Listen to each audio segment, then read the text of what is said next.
Durante o mês de janeiro, os 4 domingos do mês de janeiro, nós vamos fazer uma reflexão sobre esse tema. Planejamento e inteligência em 4 áreas da nossa vida. Por que eu escolhi esse tema, novos começos? Baseado em coisas na nossa vida que muitas vezes passa ano, entra ano e sai ano, passa ano e a história é a mesma. Problemas que se enroscam. Dívidas que todos os anos estão lá. Vontades e desejos na nossa vida que a gente tem que toda vez está lá. Às vezes até antes de nós nos encontrarmos com a presença de Deus, estarmos mais perto de Deus, continuam lá. Mas também porque algumas práticas nossas, que nós tínhamos antes de encontrar a Deus, antes de nos aproximarmos de Deus, continuam na nossa vida. E quem sabe não deveriam mais continuar. E eu gostaria então, nesse janeiro, que de verdade Deus começasse algumas coisas novas na minha vida e na sua vida. O que acontece? O Edgar sabia que o desenho ia estar lá. Se você nos visita pela primeira vez, é a primeira vez que você vê esse desenho. Se você ficar aqui pelo menos 2 meses, você vai ver esse desenho umas par de vezes. Nós temos falado que Deus criou o homem e a mulher para viver sentido à vida. A morte, ela não está no projeto, não estava no projeto original de Deus para o homem. Por isso que é tão difícil o homem lidar com a morte, com situações de morte. A morte, ela entra na história da humanidade por causa de uma decisão que o homem tomou de viver longe do seu Criador. A decisão que o homem tomou de viver longe do seu Criador, que nós damos o nome de pecado, de desobediência, de errar o alvo, inaugura para o homem um novo destino. E o que nós queremos falar aqui é de destino, para onde nós estamos indo, a nossa direção, o nosso caminho. E toda a humanidade, então, herda esse pecado de Adão, e o destino de toda a humanidade é a morte, e nenhum homem consegue não pecar, ficar sem pecar. E esse reino nós chamamos do reino do homem, onde o homem dá as cartas, onde o homem diz o que ele quer fazer, onde o homem diz como ele quer fazer. Mas Deus, ele ama tanto esse ser humano que ele criou. Ele não consegue ver isso indo de encontro com o ser humano, levantando placas, levantando sinais para esse ser humano que está na estrada dizendo: esse não é o teu caminho, não foi para isso que eu te criei. Você está indo para um caminho de morte. Volte-se para mim, volte-se para o meu caminho. O povo de Israel foi uma grande placa.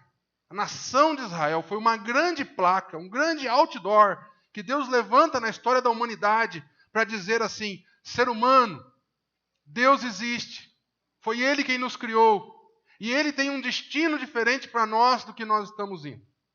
Mas o povo de Israel falhou por diversas vezes. O povo de Israel achava que a mensagem era só para ele, não gostava muito de compartilhar. Então ele tampou a placa em alguns momentos. Em alguns momentos ele fez pior. Ele também se distanciou de Deus. Passou a ser uma placa apagada, uma sinalização apagada. Mas a Bíblia diz que Jesus Cristo veio para resolver esse problema da humanidade. Essa humanidade que estava numa estrada destinada à morte por conta do pecado, da pecaminosidade, agora tem uma saída da estrada, tem um desvio, tem uma mudança de rota, tem uma possibilidade de conversão. Nós temos dito aqui que conversão não é mudança de igreja. Quando você sair dessa igreja e fui para essa, eu me converti. Não. Já fui até pesquisar com alguns amigos que eram inclusive do nosso grupo, que dão aula de carro, e eles dizem o seguinte: conversão não é mudança de igreja. Conversão é mudança de direção. Então nós estávamos indo na rota do pecado, na rota do reino do homem, e o destino dessa rota era a morte. Jesus Cristo nos possibilita uma conversão, uma mudança de rota. Quando eu creio em Jesus, eu estou crendo que Ele é o novo caminho, uma nova possibilidade. E eu então inicio uma caminhada cristã seguindo o caminho que Cristo inaugurou. Sabe essa quando saem esses viadutos, essas novas estradas, e o governador vai lá e corta a faixa, não é? Cristo inaugurou o caminho, a possibilidade. Quando Jesus estava na cruz do Calvário, sendo morto no meu e no seu lugar, porque ele não pecou, ele não precisava enfrentar a morte. Ele possibilitou que eu e você também entrássemos nessa estrada. Ele foi o primeiro que foi para perto do Pai, preparar lugar para mim e para você. Mas eu e você continuamos nessa vida, nessa história, nesse plano, porém agora, cada vez mais perto da imagem daquilo que Deus criou. Se você não percebeu, aqui a imagem é coloridinha. Aqui é meio descolorida, né? Meio cinzentada. A vida cristã é isso, de fé em fé, de passo em passo, de jornada em jornada, de mês em mês, de ano em ano. Nós vamos nos parecendo cada vez mais com aquilo que Deus queria que nós fôssemos lá no começo. Porém, eu e você temos uma vida a acontecer aqui na Terra. E eu escolhi 4 aspectos dessa vida para nós conversarmos aqui durante o mês de janeiro. Nossa vida física, porque quando Deus cria o ser humano, Ele cria esse corpo físico e Ele sopra dele, uma parte dele para viver e habitar em nós, que é o Espírito de Deus. Então, dentro do ser humano, criado por Deus, tem Deus. Nós somos portadores de Deus. Mas quando o ser humano peca, a presença de Deus é retirada de nós. Por isso que Dostoiévski, um pensador russo, dizia que todo ser humano tem dentro de si um vazio do tamanho de Deus, que só vai ser preenchido quando for cheio de Deus. Pode buscar nas drogas, no sexo, nas mulheres, nos homens, na beleza, no dinheiro, nas viagens. Vai buscar em todos os lugares, mas só vai ser preenchido quando Deus soprar de novo. Quando Deus soprar de novo. Jesus Cristo possibilita essa reconexão com Deus. E essa reconexão com Deus faz com que o Espírito de Deus, o sopro de Deus, habite em nós novamente. Por isso que nós lemos esse texto na abertura, que diz que aqueles que estão em Cristo são novas criaturas. Mas, Fernando, quando eu encontrei com Cristo, eu fiquei igualzinho, não mudei nada. Nós não percebemos muitas vezes o que acontece quando nós nos reconectamos com Deus. Mas o que acontece é o Espírito de Deus vem habitar no nosso coração. Deus está dentro de nós. E por isso nós somos novas criaturas. Antes nós éramos criaturas dominadas debaixo do reino do homem. Quem mandava na minha vida sou eu, dá licença, e eu faço do jeito que eu quero. Agora eu estou debaixo do reinado de Deus, ainda vivendo aqui na terra por um tempo. Isso quer dizer que agora eu sou nova criatura. Eu preciso pensar diferente. Eu preciso ver as coisas diferente. A Bíblia diz que nesse texto que nós lemos, que eu não vejo mais as pessoas e as coisas no meu ponto de vista. Agora eu vejo as coisas pela fé, a partir do ponto de vista de Deus, a partir do ponto de vista de Jesus. Quando eu tenho algum problema na minha casa, eu tenho a minha perspectiva, mas eu abro mão da minha perspectiva e eu assumo a perspectiva de Jesus. Como Jesus está vendo isso aqui em casa. Quando eu tenho um problema financeiro, eu abro mão de olhar aquilo da minha perspectiva. Quando eu vou decidir como eu gasto o meu dinheiro, eu abro mão de gastar o meu dinheiro de acordo com o meu olhar de mundo. E eu permito gastar o meu dinheiro a partir do olhar de mundo de Jesus. Quando eu vejo alguém sofrendo, eu tenho a minha visão sobre aquilo e as minhas decisões a tomar. Mas quando eu sou um cristão, eu decido baseado na perspectiva de Jesus. Com isso, a minha vida física precisa refletir Jesus. A minha vida emocional precisa refletir Jesus. A minha vida financeira precisa refletir Jesus. E a minha vida espiritual precisa refletir Jesus. É lógico, toda a minha vida por completo, precisa refletir Jesus. Precisa imitar, e de tanto imitar Jesus, eu vou refletir Jesus. Eu já falei aqui, mas vou repetir. A palavra cristão é muito importante nesse contexto aqui. Preste atenção. Se você falar assim, eu sou um cristão, você precisa saber o que significa cristão. A palavra cristão foi dita pela primeira vez em Antioquia, numa cidade onde os discípulos de Jesus chegaram. Os discípulos de Jesus, depois da morte de Jesus, alguns anos depois da morte de Jesus, chegaram numa cidade. O povo viu aquelas pessoas falando, fazendo, comendo, gastando dinheiro, vivendo.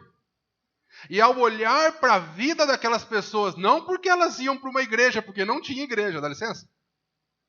Hoje as pessoas são consideradas cristãs porque elas vão em uma igreja. Naquela época nem a igreja tinha. Elas foram consideradas e chamadas de cristãos, porque até aquele momento eles eram chamados daqueles do caminho, que seguiam o caminho de Jesus. Naquele momento, naquela cidade de Antioquia, eles são chamados de cristãos. Por quê? Porque a palavra cristãos significa pequenos cristos. Pessoas muito parecidas com Cristo. Alguém já viu um filho que é muito parecido com o pai? Né? E aí você chama o nome da pessoa de Garzinho. Esse aí é parecido, a cara de um, é muito parecido, o jeito de falar. Eu olho você e lembro do seu pai. Já teve alguma experiência dessa? Foi mais ou menos isso que eles vivem na cidade de Antioquia. Ao conversar com os discípulos de Jesus, eles dizem assim: nossa, vocês são muito parecidos com Jesus. As atitudes de vocês, o jeito de falar, a expressão, o jeito de olhar para nós é muito parecido com Jesus. Vocês são imitadores de Jesus. Vocês vivem como Jesus viveu. Isso é ser cristão.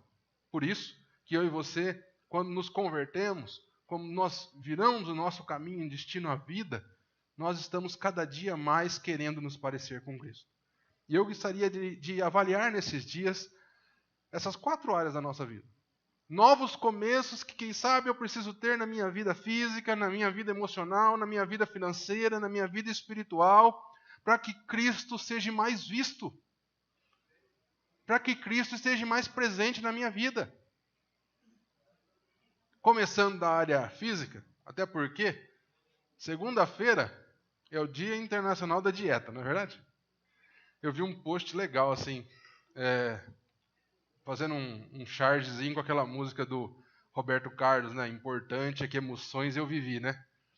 E aí estava assim: o importante é que de tudo eu comi. Na ceia de Natal e no Ano Novo, o importante é que de tudo eu comi. Então, pensando nisso também, eu gostaria de olhar para a nossa vida e pensar a partir de qual paradigma nós queremos ter saúde. Por que nós queremos emagrecer? Por que nós queremos ter uma vida melhor na parte física? Ah, porque eu quero me parecer com aquela lá, eu quero me parecer com aquele lá. Presta atenção numa coisa: o Instagram é uma das redes sociais que mais colaboram para a depressão. Sabia disso? O Instagram é uma das redes sociais que mais colaboram para a depressão. Principalmente para as meninas, viu, meninas? Você levanta de casa, você está bem, põe um vestido bom, está saindo para trabalhar, está bem com a vida. Bate no olho no Instagram, vê um estereótipo lá de mulher, fala assim: não estou bem não, bem está essa aqui. E aí seu dia já acabou. Cuidado. Cuidado, porque muitas vezes nós passamos a vida querendo ser o que nós não devemos ser, gastamos dinheiro que nós não temos para agradar quem nós não queremos e não deveríamos. Então eu gostaria de pensar. E eu trouxe aqui 2 imagens para você. De uma Ferrari. Bonitinha, arrumadinha, né? Inclusive, no final, vamos fazer um sorteio. E quem ganhar o sorteio não vai ganhar a Ferrari, tá? No máximo, um folderzinho nosso ali da comunidade. E uma Ferrari batida. E eu quero usar essas 2 imagens para tentar alertar você, voltando-se para o que Deus tem um propósito para a sua vida. Deus tem um olhar e um destino para a sua vida. E Ele te capacita e Ele te dá as possibilidades como uma Ferrari. O ser humano, quando é criado, querido, você não tem ideia o que o cérebro do ser humano é capaz de fazer. Por mais que a inteligência dos computadores aumentem e cresçam, o cérebro do ser humano ainda é muito mais capaz do que tudo isso. Eu até trouxe aqui uma vez o Marcus Eberlin, doutor na Unicamp, para dar uma palestra sobre evolucionismo e teoria do design inteligente. Existe uma linha de pesquisa nas universidades chamada teoria do design inteligente, que diz o seguinte: olha, analisando quimicamente e fisicamente as coisas da natureza, é impossível ter tido uma evolução. Alguém criou esse negócio. Ele veio dar a palestra para nós, porque ao ver a perfeição do corpo humano e de algumas coisas da natureza, ele diz o seguinte: não tem como isso aqui ter surgido de uma evolução. Então a maneira como Deus cria o ser humano, querido, é perfeita. O poder que Deus dá para o ser humano na criação é perfeita. E o propósito que Deus tem para esse ser humano é como se o criador dessa Ferrari, ao criar isso, nessa perfeição toda, quem sabe um dos carros mais perfeitos do mundo, ele cria isso com um propósito, com uma potência, com uma possibilidade de atingir uma velocidade. Mas a humanidade, ao escolher viver longe de Deus, muitas vezes chega nessa situação. Ainda é uma Ferrari, sim ou não? Porém, não tem como mais cumprir o objetivo de suas vidas. Por isso que quando eu e você nos encontramos com Cristo, por isso que quando eu e você nos rendemos e aceitamos o que Cristo fez por nós, a Bíblia diz: eis que faço nova todas as coisas. Eis que você se torna uma nova criatura. Quando eu me encontrei com Cristo, eu era uma Ferrari um pouquinho melhor que essa aí, mas estava bem acabada. E Deus me deu a possibilidade de restaurar a minha vida. E um dia eu vou chegar naquele estado ali, mesmo que não esteja assim ainda hoje. Porém, nessa caminhada eu posso tomar decisões que atrapalham esse reconstruir de Deus na minha vida. Eu posso ter atitudes que não permitam com que Deus me reconstrua plenamente. E eu e você precisamos olhar, quem sabe, para como nós temos agido, o que nós temos feito. A Bíblia diz em João 10:10, o ladrão não vem senão a roubar, matar e destruir. Eu, Jesus diz, vim para que tenham vida e a tenham com abundância. Muitas vezes, eu e você olhamos para a nossa vida, para a nossa história e nos vemos parecido com isso. Às vezes não em nós, mas olhamos para o nosso irmão, para algum parente, para alguém perto de nós e falamos assim: nossa, está acabado, está destruído, não tem mais chance, não tem mais jeito, não tem chance de recomeçar, não tem chance de reconstruir. E Deus está soprando nos nossos ouvidos: tem sim, fica perto de mim, eu sou o Deus Criador. Eu restauro sua vida, eu restauro a sua história. Você vai conseguir cumprir novamente o teu propósito. Muitas vezes nós temos uma vida muito machucada. Nós estamos arrastando pesos. Eu costumo dizer que alguns de nós, na nossa vida, sofremos muito. E é como se nós enroscássemos atrás da Ferrari ganchos. E todas as situações de sofrimento da nossa vida foi se enroscando ali. Pessoas que nós nem nos relacionamos mais, mas que nos machucaram no passado e nós estamos arrastando conosco. Está indo junto. A gente está andando numa boa, não consegue desenvolver mais tanta velocidade como desenvolvia. E aí vem uma mentira do maligno para a nossa vida dizendo assim: não é a idade, não, é não sei o quê. E é um monte de coisas. Querido, nós estudamos aqui o ano passado. Caleb tinha 80 anos de idade. E arrebentou tudo lá e conseguiu o que Deus queria. Abraão tinha 75 anos de idade quando foi chamado por Deus. Então, assim, Nelson Mandela mudou a história da África com mais de 70 anos de idade. Então, se eu e você aceitarmos o curso da morte é dos 20 aos 30, aos 35 anos, nós bombamos. E depois dos 40 nós vamos descendo. O fluxo de Deus e da vida não é assim. Não é assim, querido.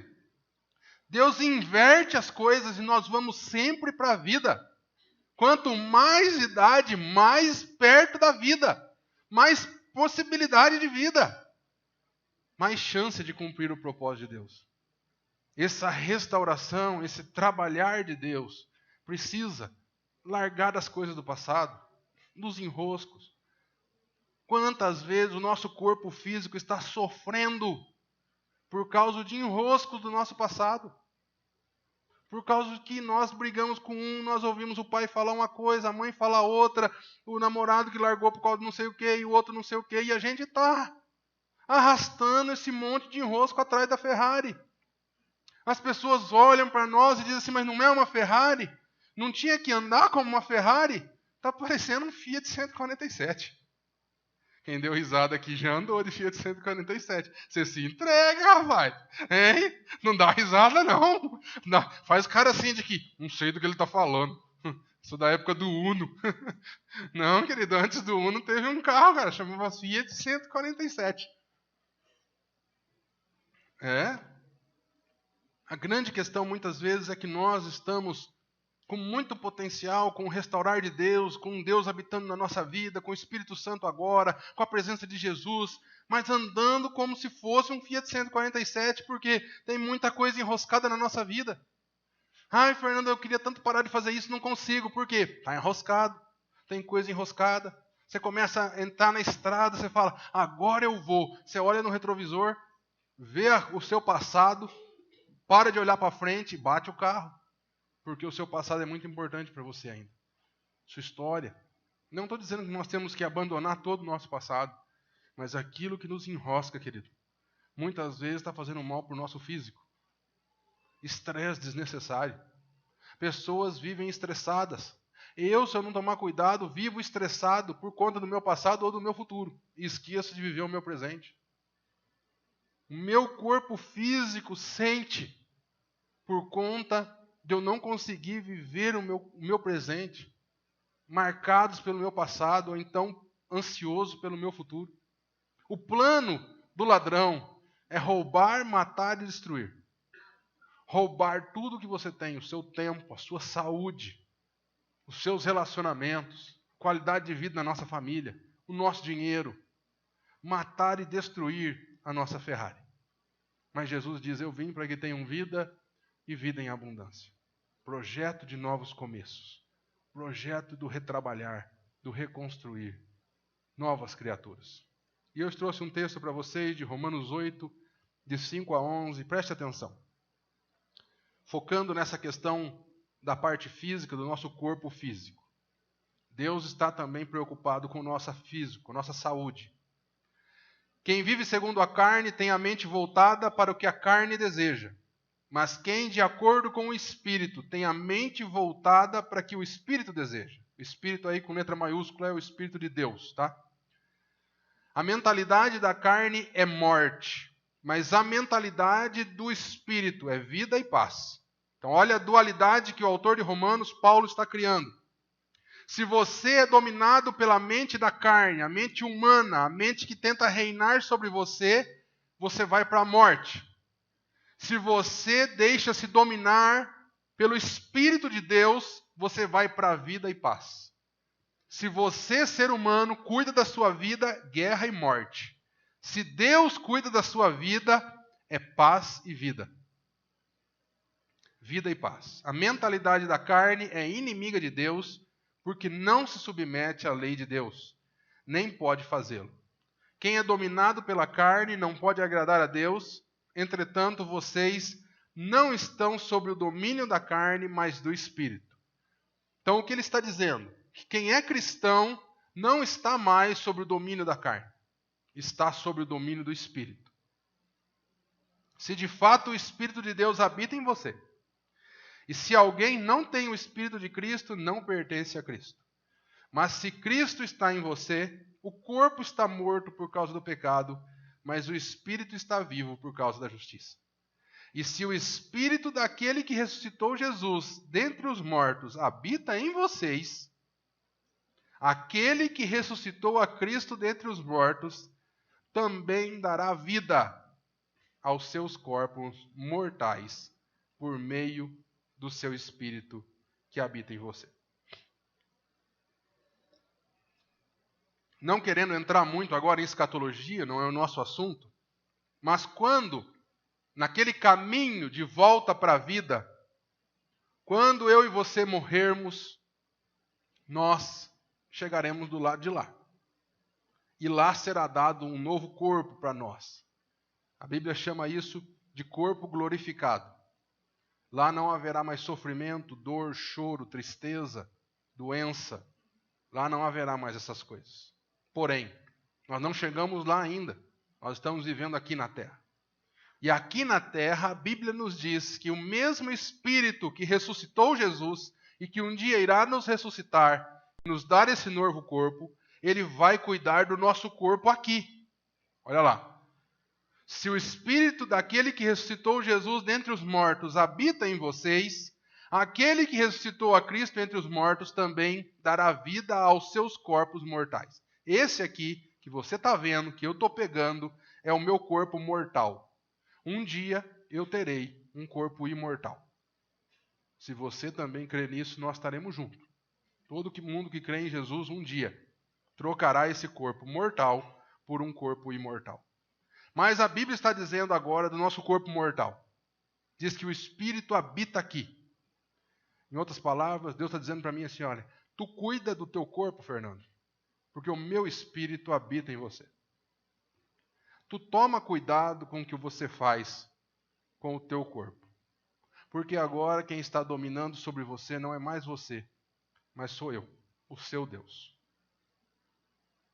E se eu estou habitando em você, eu darei a você também uma nova saúde, uma nova possibilidade de vida, desse carro andar e desse carro andar direito. Por que que Deus estaria preocupado com o meu corpo físico? Por que que Deus estaria preocupado em habitar dentro de mim e cuidar do meu corpo físico, querido? Porque Deus tem um propósito para a minha vida aqui, nessa terra. E quanto melhor eu for templo do Espírito, quanto melhor eu for um espaço agradável para Deus, melhor eu vou cumprir o propósito que Ele tem para a minha vida. Se eu for uma Ferrari linda, maravilhosa como aquela, eu vou cumprir melhor o propósito de Deus para a minha vida. Se eu for um carrinho batido, tudo amassado, com problemas, com uma série de confusões, eu vou ter mais dificuldades de cumprir o propósito de Deus. Preste atenção, deixar bem claro para você. Você não sair daqui falando que eu prometi que Deus vai te dar uma Ferrari, tá? Eu não falei que Deus quer te dar uma Ferrari. Nos dias de hoje, com as igrejas que nós temos no Brasil, é muito importante deixar claro isso. Eu não falei que Deus quer te dar uma Ferrari, tá bom? Estou usando a Ferrari como um exemplo do que Ele quer fazer na sua vida, na sua história, na potencialidade do que Ele quer restaurar em você, da novidade de vida que Ele quer fazer em você. E aí eu trouxe aqui algumas imagens que eu recebi no WhatsApp essa semana passada, né? Essa aí foi uma das mais legais. Vejo que está muito alegre, né? Você já se pesou? E a outra foi essa aqui, né? Que começa as dietas, né? Semana Internacional de Comer Mato. A outra é essa aqui, Projeto Verão. Já viu isso aí, ó? Projeto Verão tá bombando. O resto do ano não sei como vai ser. A grande questão é que muitas vezes, nós cristãos, e eu fui muito impactado, e quem caminha comigo já há um tempo sabe do que eu estou vivendo nos últimos anos. Não sei se 2 anos atrás eu pregaria essa mensagem. Estava meio enroscadinho as coisas, né? Mas agora já estou melhor. Já não cheguei lá, mas eu estou indo no caminho, né? Mas eu fui muito impactado no final de 2016 com uma mensagem para pastores. Vou falar daqui a pouco do autor da mensagem aqui. Mas ele disse assim, olha, você prega uma coisa e vive outra. Você prega que Deus quer dar vida para as pessoas e restaurar a vida das pessoas, mas você não cuida do seu corpo, da sua vida, da sua saúde. E fica achando que Deus vai ter que fazer milagre depois com você. A grande questão é essa. Muitas vezes, tem 2 tipos de problema. Eu já disse isso aqui também, vou repetir logo nesse primeiro domingo. Tem 2 tipos de problema, querido. Tem os seus, são problemas que nem míssil teleguiado, sabe? São problemas da vida que são lançados, querido, e o destino deles é você. Ele vai chegar em você. Querendo você ou não, se você tentar desviar, ele vai te pegar. Problemas da vida. Agora tem um segundo tipo de problema, que eu costumo chamar que são problemas que você pega com a mão. Ou você está vivendo a sua vida aqui, seguindo o seu caminho aqui, e o problema está passando ali, ó. Ele não foi destinado para você. Não tem o seu nome e não tem nada a ver com você. Mas eu e você, às vezes, sei, nosso cabeção, não sei como é que é, nós somos, a gente estica a mão assim, ó, e pega pra gente. E eu costumo dizer que isso vai enroscando a nossa vida. Vai impedindo as nossas possibilidades. E nós estamos vivendo um tempo onde nossas vidas têm sido destruídas e a nossa saúde tem sido destruída. E muitas vezes Deus não consegue nos usar com todo o potencial que Ele queria. Por causa que nós não temos saúde. Nós não temos a nossa máquina funcionando como devia. Existe um sistema que tenta nos sugar, sugar a nossa energia, sugar as nossas possibilidades. Pelo menos em 4 áreas nós destruímos a nossa Ferrari. Preste atenção, a Bíblia diz que nós somos templo do Espírito. O Espírito habita em nós. Assim como vocês estão dentro desse espaço, o Espírito está dentro desse espaço. Eu preciso cuidar, mas eu não sou dono de nada. Nem da minha vida, nem do meu corpo. Porque agora, quem é dono de mim? É Deus. Então eu não sou dono, eu sou mordomo. O problema é que eu ajo com a minha vida, e aqui eu vou começar pela minha vida física, mas daqui a pouco eu vou falar de finanças na próxima semana, e na outra, nas nossas emoções, como se eu fosse o dono. Se você é um cristão ou se quer se tornar um, a primeira coisa que você precisa fazer é entender isso. Você não é mais dono de nada. Quem é dono é Jesus. Ele é que é Senhor sobre a nossa vida. Eu só sou mordomo. Então eu preciso cuidar da minha saúde de acordo com aquilo que Jesus quer, não com aquilo que eu acho que é certo. Às vezes a gente acha, não, esse corpo vai ficar por aqui mesmo, vai morrer, então vamos acabar. É uma brincadeirinha que eu fazia sempre, né? Eu falava assim, Wagner, mas se nós somos o corpo do Espírito, templo do Espírito, então eu estou me transformando numa catedral, entendeu? Eu estou dando mais espaço para o Espírito, porque eu cada dia estava ficando maior, né? Mas agora não estou fazendo mais essa brincadeirinha, não. Depois que eu assisti essa palestra aqui, não faço mais essa brincadeirinha, não. Mas pelo menos em 4 áreas eu e você destruímos a Ferrari que Deus quer usar. Com a comida que nós comemos, com o que nós bebemos, com quando nós não descansamos, porque Deus nos preparou também para ter um tempo de descanso, e quando nós não nos exercitamos. Jesus Cristo, querido, precisa ser o meu e o seu modelo para essas 4 coisas. Jesus comia bem, bebia bem, tinha o seu tempo de descanso, por mais estressante que fosse a vida de Jesus, ele tirou os seus tempos com Deus de descanso.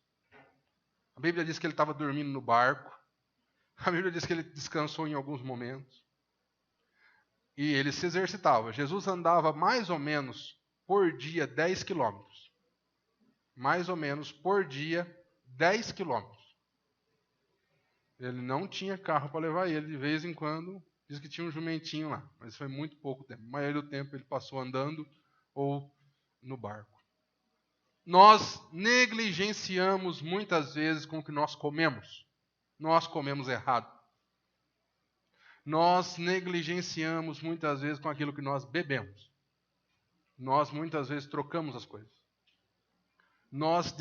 E a grande questão é, a vida corrida, a vida de estresse, a vida de ansiedade, a vida de todo esse processo que está à nossa volta, nos faz muitas vezes abrir mão dessas 4 coisas. E a nossa saúde vai indo embora. No final de 2016, eu já estava nesse processo de pensar a vida, de pensar algumas coisas. Eu assisti uma palestra desse doutor Adrian Marshall, de Belo Horizonte. Ele cuida de um espaço de saúde e vida em Belo Horizonte, junto com a Igreja Batista da Lagoinha. E ele foi convidado para ir para Curitiba dar uma palestra para pastores. E em um determinado momento ele disse assim, a palestra dele está, acho que inclusive no YouTube, se você é templo do Espírito, o que você acha que o Espírito acha? O que você acredita que o Espírito pensa quando você deixa de comer uma maçã para comer um saquinho de Cheetos com Coca-Cola? E a hora que ele falou aquilo, eu falei assim, cara, sei lá, o Espírito não deve pensar nisso, não. O Espírito tem tanta coisa para fazer. O Espírito ele não está preocupado com os Cheetos que eu comi ontem. Impossível. E eu tentei começar a brigar com o vídeo, né? Porque eu não estava assistindo o Adrian lá na palestra. Se eu tinha levantado a mão e falei assim, não, o Espírito tem coisa melhor para fazer do que lembrar e pensar no meu Cheetos que eu comi ontem. E aí ele disse que quando a gente come uma maçã, e ele dá as estatísticas lá das propriedades da maçã, de ajudar você a não ter doenças, aí os nutricionistas, aí o pessoal sabe mais do que eu. E aí ele fala a quantidade de vezes que aumenta a chance de eu ter câncer comendo Cheetos e Coca-Cola.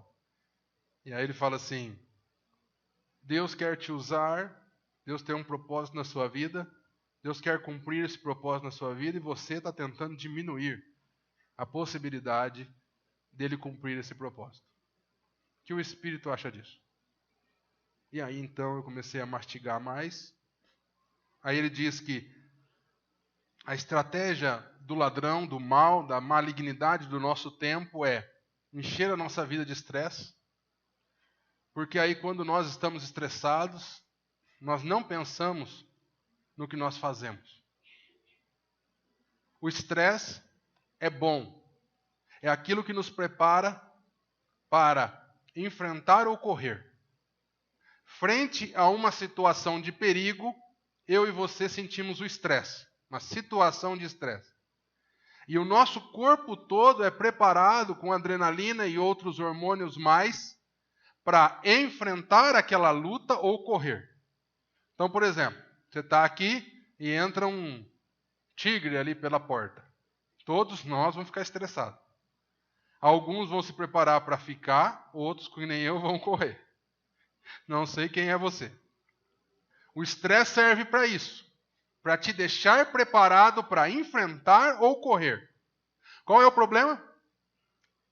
O problema é que nós vivemos não mais uma situação de estresse, mas uma vida de estresse. O dia todo vendo o tigre, querido. Pensa você indo caçar na mata, 5, 6 dias, lá para o 7º dia você vê um tigre. Aí você corre, esconde árvore, aquele negócio todo, passou, ufa. Depois você vai viver para outro canto e mais 5, 6, 7 dias você vê outro tigre. Nós não somos preparados para viver estresse todo dia, toda hora, todo minuto, todo momento. E aí, automaticamente, nós queremos descontar o estresse que nós vivemos no que nós comemos e no que nós bebemos, impossibilitando nós de descansar e de nos exercitar. Tudo o que o ladrão precisa para destruir a Ferrari. Porque pensa comigo, estratégia de guerra. Se o Jair jogava no meu time, jogava bem, futebol. Agora ele mudou de time, está jogando no outro time. Quando ele estava no meu time e fazia um gol, quem vibrava era eu. Agora, se ele fizer um gol, quem vai perder sou eu.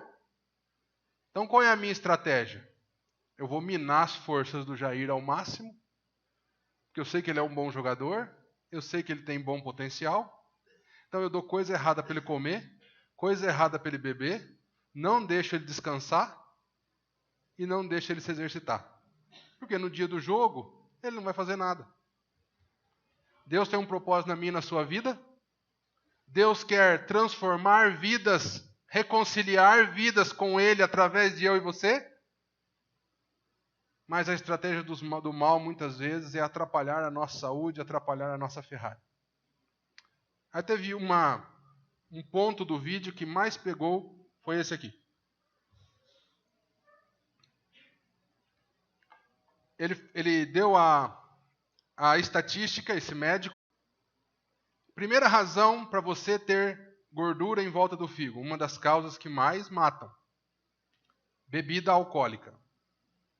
Então, até anos atrás, a única população que era destacada com gordura em volta do fígado, quem bebia bebida alcoólica. E agora os cristãos também. Qual é o problema? Aquela bendita frase que eu sempre falava, né? Crente não bebe, mas come que só, não é verdade? Já ouviu essa frase, não? Quem fez evento para cristão aqui sabe como é que é o negócio. Você tem que fazer tudo do dobro. Pode botar mais coisa. E aí, quando ele falou esse negócio, eu falei assim, esteatose hepática, isso aí. Ih, eu tenho isso aí. Tá no meu exame. Meu último negócio do abdômen que eu fiz deu grau 2 esse negócio aí. O cara tá sabendo o que ele fala. Falei, nossa, acho que eu preciso cuidar mais do que eu estou comendo. Da forma que eu estou vivendo. Sendo bem sincero, ainda não melhorei muito. Mas estou tentando, querido. Muito esforço. E eu queria perguntar para você, o que você tem comido? E o que Deus pensa do que você está comendo? O que você tem bebido, ingerido? O que Deus pensa do que você anda bebendo? Eu não gosto daquela história assim, fui para aquela igreja e lá não pode beber.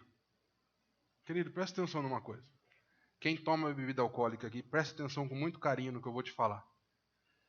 Você não deve parar de beber bebida alcoólica só porque você veio aqui na igreja.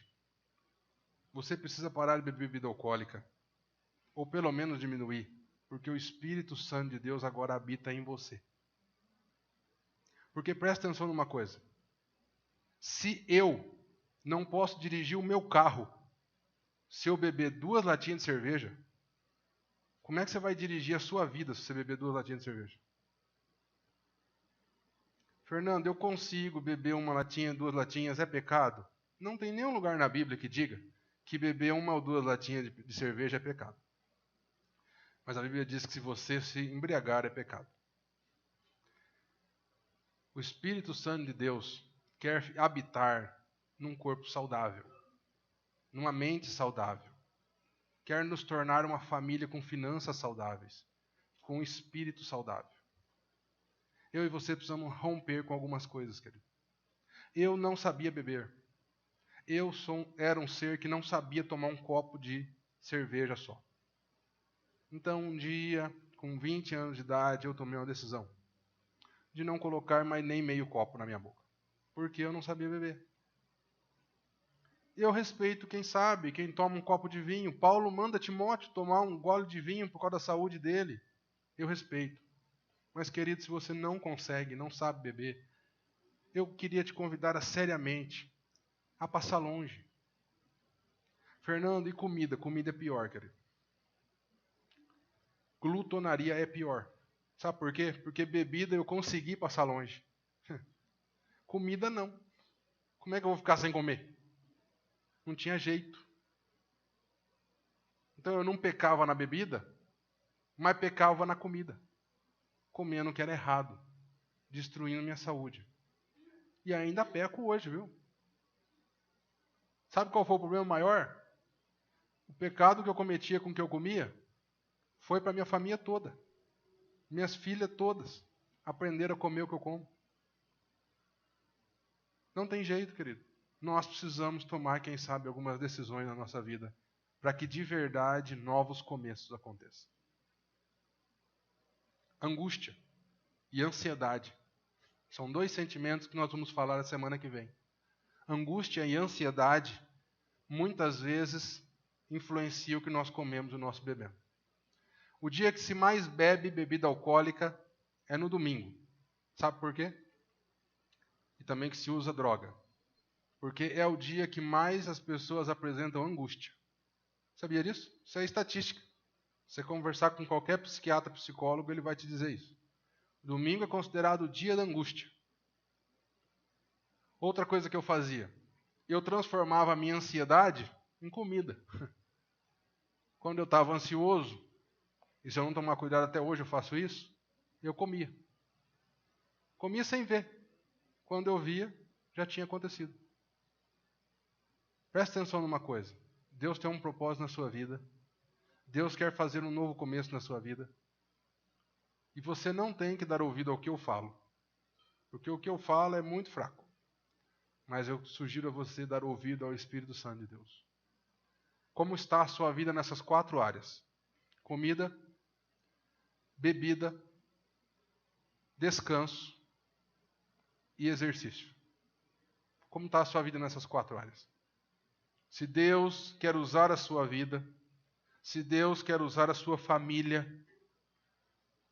como você tem agido nessa saúde sua? Quem você tem imitado na hora de comer? Jesus é o nosso exemplo na hora de comer. O que você tem imitado na hora de beber? Jesus beberia a mesma coisa que eu bebo? Na hora de fazer o meu exercício físico, na hora de descansar, eu tenho respeitado o meu tempo de descanso do meu corpo.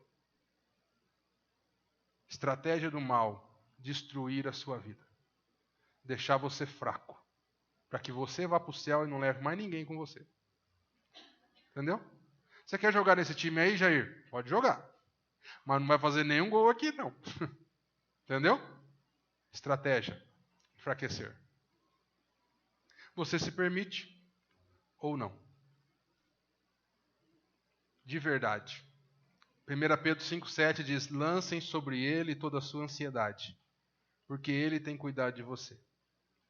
Nessa hora eu perguntei assim: aonde eu tenho lançado a minha ansiedade? Na comida. Então eu estou pecando contra Deus. Porque Deus tem que cuidar de mim e não a minha comida. Por várias vezes meu sócio disse que eu tomava, eu nem lembro mais, 600 ml de Coca-Cola por almoço. 600, coquinha de 600. Sozinho. Ele disse para mim, eu não acredito mais. Entendeu? Não, mas não era assim de sábado e domingo, querido. Era todo dia. Aí quando esse cara leu esse negócio aqui, esse pastor estava pregando, eu falei assim, tá aí, cara. Lancei sobre a Coca-Cola a minha ansiedade. E deixei ela cuidar de mim. Às vezes, nós perdemos sono. E lançamos sobre a falta de descanso a nossa ansiedade. Lançamos sobre a bebida a nossa ansiedade. Lançamos sobre a lasanha, sobre os Cheetos, sorvete. Né? Sorvete da gordura lá no negócio diz que é um alimento pior para você comer depois. E ele e a Coca-Cola andam junto ali. Eu e você lançamos sobre isso. Sabe por quê? Porque quando nós acabamos de comer, a gente se sente bem.